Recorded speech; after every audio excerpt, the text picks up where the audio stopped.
This film means the world to me and so many of us. I want to bring to the stage now four of the folks responsible for its making: producers Amy Pascal and Kristie Macosko Krieger,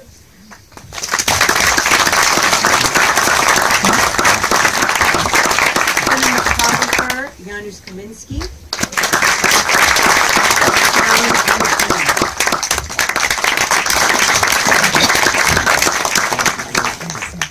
Amy and Kristie, I'd love to start with you. Nonfiction films, there are those great stories that happen, but not many people knew the real story, and you get to kind of get it out there, and there's this revelatory aspect. I feel like the Pentagon Papers and the Washington Post, a lot of people, especially of a certain age, are going to be relatively familiar with this story. Its relevance now, which we'll get to, certainly couldn't be more important. But for the two of you, why this particular story with this lens? I think one of the things that made the movie special, even though of course it is about a historical subject, is that it's also a story of a woman finding her voice. And I think that part of the movie stands up on its own. And when I first read the script, you know, when Hillary Clinton was going to be president, last October, I felt like the movie was about this woman who had been someone's daughter and someone's wife and someone's mother, but had never been something of her own. And then Kay Graham, through this experience, becomes the first woman to run a Fortune 500 company in the United States. And that seemed like a story worth telling on its own. Plus the fact that, just a personal thing, is that my dad also worked at the Rand Corporation and was actually suite mates with Ellsberg at this very time, across the hall from Anthony Russo. So this is a story I knew pretty well. Wow, that's great. When I read it, I was struck by the relationship between Ben Bradley and Kay Graham and how it was like a very honest, collegial, respectful working relationship. And I thought that I hadn't really seen that in a movie until now. And so that, for me, was, besides everything Amy said, really intriguing and felt like something that we needed to see. And what incredible casting with Tom Hanks and Meryl Streep. And you almost think that combination, Janusz, you have Tom, you have Meryl, you have Steven Spielberg. You almost think you wouldn't even need a crew, really. These are folks who know what they're doing very well. But I'm sure this came with its unique set of challenges. What was it like to film The Post for you? Since I was not really needed. I think the challenge was to, again, find the language that would communicate to the audience the story that we're trying to say. And obviously one part of the story is the woman who lives in a different time period than her emancipation. And then there's a story of the Pentagon Papers and the lie that's been told to American audience, to American people, and then how relevant this is to what's happening right now. So how do you combine all these issues with a movie that takes place in '71 and it has to communicate with the modern audience? So obviously Steven is a genius when it comes to storytelling, and he was able to make something that appears to be rather boring environment, which is a newspaper working floor, into almost an action or thriller, you know. But then again, on my part, I had to communicate with the crew that I really needed to make this movie with, how to create the world of 1971 and how not to go into too much of the period look to be relevant to contemporary audience. So it's not a 1971 story, but to me it's a modern story. I was not making a story about Pentagon Papers. I was making a story about what is being told to us by this administration in relation to what Nixon was telling Americans during that time. And the problem is that the moment you put people in the costumes and give them beautiful hairdo and makeups and car, everything automatically looks like 1970. So I walked out a little bit from the movie with a sense of failure because I wanted to be more, contemporary with the light, but end up being, 1970s. No matter what you do, you have it's 1970s. And actually, I try really hard to make this movie naturally look like mine, and I've been saying that, and nobody's paying attention to the visuals, which is kind of great because they're so story-serving purpose, So that's about it. If there is one visual, and you just talk about things that was Second Union. What's that?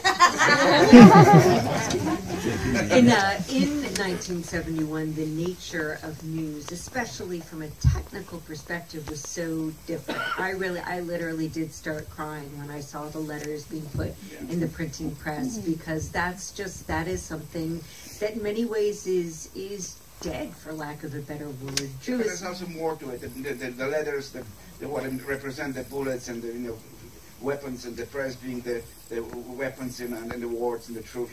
We always, we often make movies about war and people getting ready for war. So you have a series of shots where people are cleaning weapons, loading the weapons, aiming at various used Nazis, killing them. This is that kind of same aspect. Very tight shots on letters and what the words mean and what they will represent. Where you almost have a sound device that goes from machine guns into typewriter. That's very clear aim right there. We like tight shots. It's really nice. That's really beautiful, almost detailed, very detailed close-ups. Not people. That's too close. But on the letter, it's really great. These guys have all worked together a lot, and so they might even take each other for granted sometimes. But being an outsider, working with Stephen and his producer and DP and sound and everyone, the amazing thing is that everybody is serving the story, and it's the most A-list group of people you could ever find, and yet they're the most gracious, humble group of people, artists, who are always serving the story and never drawing attention to just what... Sometimes I would draw attention to it. No, but not in your work. Not in this movie. Not in your work. Not in this movie. In your life. In life I'm quiet. In the movie sometimes. No, it's really quite extraordinary.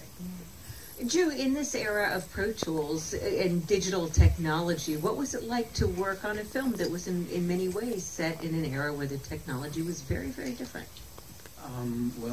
The technology of the era was very different, but for us it was actually helpful to have the ability to record in the way that we do today, because one of the key features of the film is the amount of people speaking. There's a lot of dialogue, a lot of people. Something like Bridge of Spies was a very talky film, but you didn't have 13, 14, 16 people. Drew was pulling out his hair. Like, I would come around the corner and be like, oh my God, there's so many people talking, I can't I found one in the camera. There was a hair in the camera. And they're almost all guys. It's really, It was just a lot of people. But it was great. And there was an energy to every scene. As we fly through the rooms and there's people talking left and right, and it allowed us to record it. And then, Andy and Richard and Gary did amazing work making the whole soundscape, because there's also, in the different places where we are, the newsroom and in the house, even in the newsroom, there's the machines beneath the floor and all that, and then to make it a three-dimensional space, it actually helps to have the technology we have today to make that work so well. But it was a lot to do, to keep track of. Amy, you mentioned your extraordinary personal connection with this story, so I'm sure there's a lot about it that you knew very well. Was there anything in the reading of the script or the making of the film about Katherine Graham and the Post at this time that was a surprise to you, a revelation? Well, I knew a lot about the Rand Corporation. I didn't really know anything about Katherine Graham. I didn't really know much about the Washington Post. I'm married to a New York Times reporter, so the first thing he said is, they didn't break the story. So I knew that for sure. I knew that was really important. But I didn't know anything about her. And then I read the script, and then I read her book. I didn't read it first. And I found her completely mesmerizing, because I think what I related to was, people never really change in life. They do in movies. They become really brave and do brave things. But in real life, people have all their own demons and fears and weaknesses, and they don't really ever lose them. They just keep making decisions and moving forward anyway. And I think that that was what made her so amazing. You know, that book, which is really the most reluctant business book that I've ever read, was a really different kind of voice, one I'd never heard before. So, although I did know a bit about the politics and the history, I really didn't know the personal story. And I thought it was extraordinary to be able to find a story where the story of the main character was also the theme of the movie. All of you guys know how hard that is to find. You know, usually you have a character, you have a plot, and then you have a theme. And lots of times those things have nothing to do with each other. And it was very rare. It's very rare when all those things come together and they're telling the same story. One of the scenes, and it's a more subtle scene that just really got to me, is somewhat early on in the film where all of the men who are involved with the post are talking about her, and she's just 5 feet away. I mean, she's there. Yes, we all relate to that. Right, we do. And I would love to hear from both you and Kristie. I think there's a lot. I mean, the timing of this film on so many fronts is nothing short of extraordinary, but coming in a moment where we're really having this reckoning of sorts about women in positions of power in media of all sorts. I'm curious for both of you what it was like, what your own personal experiences and how they related to the making of this film. Because I'm sure you've had moments that weren't too unlike that moment. Yeah, I think we've all had moments like that. I've certainly been in many a room with only men. But on this movie, actually, I'll just go on an aside for 1 second. We had so many women working, few in front of the camera, but many behind the camera. We had, you know, Anne Roth was the costume designer, and we had Kim Jennings and Deb Jensen, who are art directors, and we had Diana Burton, our prop master. Co-written. Liz Hanna was wrote it with Two Josh producers, Singer. women. Two women producers. I mean, it was just really, it was miraculous to see. I don't think I've worked with so many women on a crew. You guys? It doesn't happen that often. But you have? Yeah, instead of Red Reformance, I work. There you go. Anyway, and you know, I actually have to say that working for Steven Spielberg, I've been pretty lucky because he does champion women and he does promote women. And our editor, we have a co-editor with Michael Kahn, Sarah Brochard came in, and she's, you know, now working with Michael full time.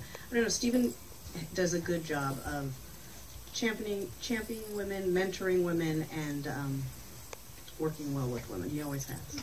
So I'm lucky from that respect. Amy, you not so much. Not so much. I've run companies where I said things. What? Oh, yeah. Yeah.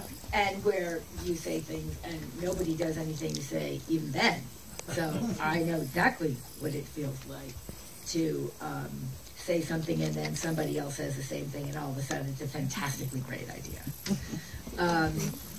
It was funny because Stacey Snider, who runs Fox, the first thing that she said when she read the script and called and said, "Oh, please, if I ever get a chance to make this movie, can you bring it here?"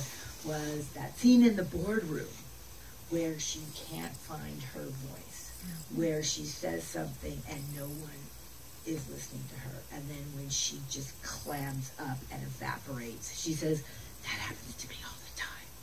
This was like 3 months ago, and she runs this company.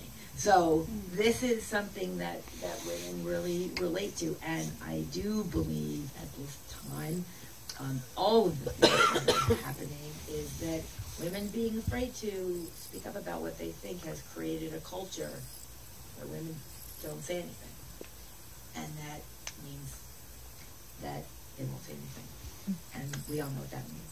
So I think it starts with saying what you want, what you think, and telling the truth.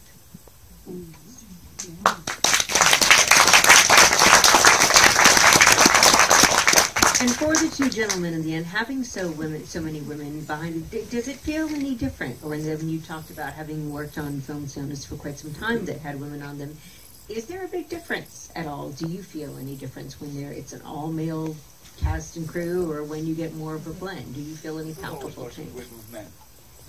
No, maybe it's actually it's good. It's liberating in a way because you don't have the. Although I think it's becoming much more common. In this case, it was interesting because we're portraying a world on screen of a male-dominated work environment, a male-dominated boardroom that is not the reality of us, certainly on the in the field, on this film particularly. So it's a funny dichotomy, but it made us feel even better to be in the world that we're in, that we were working in, filming the world that we were creating. And as you mentioned earlier about trying to capture some of that drama, this is, there's no big special effects. There's a lot of drama and a lot of explosive elements to it, but this could have been done in a very much more mundane, sedate way. Can you talk about some of the choices that you made to really highlight some of the drama and tension that was going on in pretty much each and every one of these scenes? Some of the choices are naturally made by the director, by the description director is obligated to come up with some ideas. In this case, he's a great one, and he works with camera very well. So a lot of the camera moves and staging of the scenes is done by Steven. He loves telling the story through camera. I'm left with the lighting, the colors, and all that stuff with the composition. But, light, particularly void of light. This movie was not full of void of light. This movie was full of light. Simply because you're working in the offices, you're working on the bright fluorescent light. People are overworked, they smoke, they drink, the skin is pale, the wardrobe is uniform, they're all wearing the same kind of short sleeve shirts, and they're very excited by the work. So the way to show the excitement, you move the camera with the actors. And there's also an element of trying to create a bit more suspense and not to be stagey and static. Because the movie could potentially be very staged, and it is staged when it needs to be staged. At the end, when we are in Kay's house, the big scene when she says, "You're not my boss," that's very almost like looking at a play, But it needed to be like that. It needed to be bigger than life. In other scenes, particularly in the Washington Post office, when the box is delivered to the office with the papers, we want the camera to go through the entire set. But also we want to show the set. We want to show the dynamics between Dan Bradley's, Tom Hanks's office and the rest of the floor. He's part of the guys. He's not really part of the guys. He was privileged to live in totally different lifestyle. He's been dined by the president, but he feels like he's part of the crowd. He's a working guy. Where Kay, she has nothing to do with the people. She was accepted. She wanted to be accepted, but the lifestyle, we have no idea how different it was from the common man. So consequently, the light and the camera and the quality of light would reflect both environments. When you're talking about how dynamic the camera was in the office, it came natural to us simply because we needed to create suspense of what's happening. There's at the end the clock is ticking. Not at the end. Through the course of the movie, the clock is ticking. So how do we create that? Occasionally you cut the clock ticking, but most of the time you wanna create tension with the camera. So hence why we move the camera so much. But when the camera needed to stay still and watch the drama between the actors, we kept that. It was a beautifully done movie, very restrained. I was so amazed when I saw the movie how restrained Steven was. He was just almost feels like a guy who sees more important things rather than just that visual storytelling. The verbal words become essence of his work lately. And then before that we did Ready Player One, which is again back to panache. But that's one of the most incredible things about is that you know nothing about these characters. You know no backstory. You didn't know that Kay had nothing to do with the common, guys. You didn't know that Ben came from the same class, but felt like he was one of the guys. And yet, watching the movie, you did know. I mean, the way the story is told, the exquisite way the story is told, makes you know all of those things without any backstory, without any dialogue. It's really, I don't know, but it's pretty extraordinary. What's also extraordinary, and not necessarily in the positive connotation of this word, is thinking that all of this happened more than 45 years ago. And I think when you think about the progress of democracy in this country, you would like to think that we no longer live in a world where a presidential administration could try to intimidate and scare the press, that the press would have the freedom and the ability, and that people would value the news service that people provide, and that newspaper companies wouldn't have to worry about staying afloat. Sadly, none of these things are true. Well, I not to interrupt you. No. I think that the movie is about bravery. The movie is about someone making a decision to cross a line, whether it was Ellsberg, or whether it was Kay, or whether it was Ben, or whether it was Bendigan. All of those people made a decision that, knowing that they would be excommunicated from the world that was so important to them, and yet once they knew the truth, they had no choice but to do what they did in a completely humble but brave human way. And I think the movie is in the long tradition of movies that celebrate truth tellers, something that movies don't do so much of anymore and used to do a lot. And I think it's a really hopeful movie, actually, even looking at it today, because it means that when people stand up and people are brave, you can change the world. Well, thank you for answering the question I always get to, which is that when you have audiences in today's era come and see the post, and we'll hear from the three of you, what would you like them when they walk out of the theater, what would you like them to leave thinking about or aspiring towards? I would say the truth is always relevant. It's kind of as simple as that. It's hard for me to judge. If the movies reflect culture of the country and ideology of the society, we're really in bad shape with the movies right now. Drew, want to chime in? I think definitely what Kristie said about the truth, that there's the need for the truth to come out. That if you if you try and weigh a leak against a lie, the lie is the bigger injustice by far. I mean, that's as true today as it was then. Well, I did like how at the end you kind of opened the door for the Post 2 Watergate edition, and Sadly, that movie's been made. always room for Quite new well, versions. yes. I want to thank everyone for coming out tonight, and thank again my panelists for coming out.